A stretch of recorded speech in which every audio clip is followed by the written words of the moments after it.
mövsümü də uzadılıb. Bununla bağlı məlumatı biz əldə edəcəyik ki, canlı bağlantıda Biomüxtəlifliyin Qorunması Xidmətinin rəis müavini Arzu Babayevadır. Arzu xanım, sabahınız xeyir olsun. Eşidirik sizi. Necəsiz? Salam, sabahınız xeyir olsun, hər birinizi salamlayıram. Ekologiya və Təbii Sərvətlər Nazirliyində bildiyiniz kimi ov məsələləri üzrə Koordinasiya Şurasının növbəti iclası keçirilib və ov mövsümü müddətinin artırılması barəsində qərar qəbul edilib. Ölkə ərazisində quşların qış sayğısı artıq yekunlaşıb və mütəxəssislər tərəfindən aparılan müşahidələr nəticəsində quş populyasiyalarının sabit olduğu müəyyən edilib.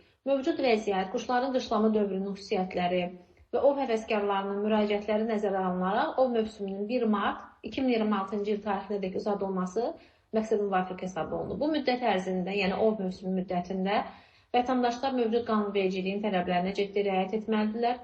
Yalnız müəyyən edilmiş limitlər daxilində və qanuni ov icazə sənədləri əsasında ov etməlidirlər. Qadağan olunmuş ərazilərdə, o cümlədən də xüsusi mühafizə olunan təbiət əraziləri olan milli parklar və dövlət təbiət qoruğularının ərazilərində ov hallarına yol verməməlidirlər.